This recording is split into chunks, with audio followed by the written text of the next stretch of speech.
Ghostwire Tokyo was one of the PS5's most underrated exclusives, and now it can be enjoyed on the Xbox consoles and even featured on Gamepass. Sadly, this was one of those titles that did not get the proper attention it deserved. It's also one of the few next-gen only titles that had my interest, and I'm glad I ended up enjoying it very much. Tango Games are the developers behind it, and honestly they are sort of like an underdog team. They do have a lot of talent. Before Ghostwire, they were responsible for the Evil Within games, and I'm a fan of both of them, with the sequel accomplishing a hard task of surpassing the original. Ghostwire has some of the supernatural weirdness that those titles have, but it is a completely different beast. For one, it's a first-person game, and one set within an open world. With it receiving this second release, I invite you to give this one a try.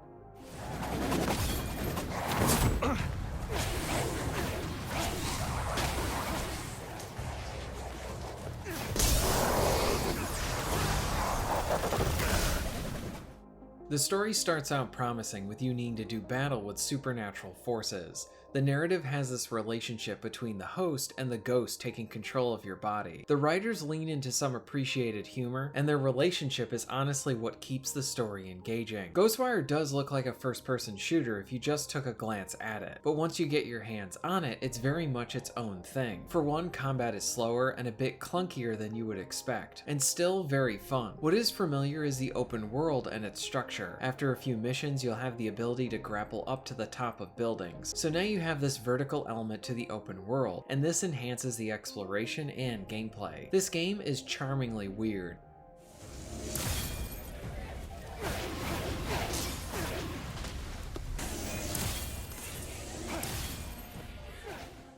Combat is slower, even clunky, and a bit more calculated than you would expect. So at the start, you have a green energy blast that can be fired from your hands. This allows you to send out quick shots or a charged one for more damage. When you hit enemies, you will cause holes in them to form. As the holes grow, you can expose their core and rip it out. As the campaign goes on, you'll get more abilities and powers, along with a bow to use. Combat is not an exercise in running and gunning. You only have so much ammo, and in many of the later fights, you will find yourself with nothing if you just fire off blindly.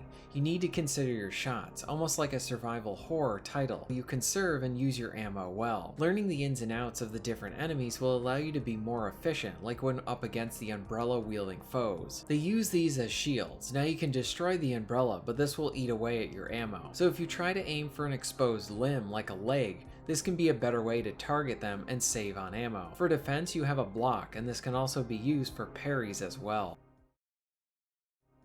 Something to make note of is that when I played this originally on the PS5, I found the sensitivity to be a bit off. The default settings were not good, and there is a good chance that this will be the case for the Xbox version. Hopefully the default settings are better, but if not, please check out the subreddit for Ghostwire and toy around with the settings. Ghostwire is an underrated game with flaws as well. This is not a perfect game, but it is a game that lands in that category that is overall different and honestly refreshing, and most importantly, fun. I would recommend you give this one a try, especially if you are a Game Pass member. Have you played Ghostwire? Let me know your thoughts in the comments down below. If you're interested in being notified of new videos, please hit the subscribe button and bell. And if you would like to support the channel and get early access to content, please check out my Patreon. All of the links will be at the end of this video and within the description. And thank you very much for watching.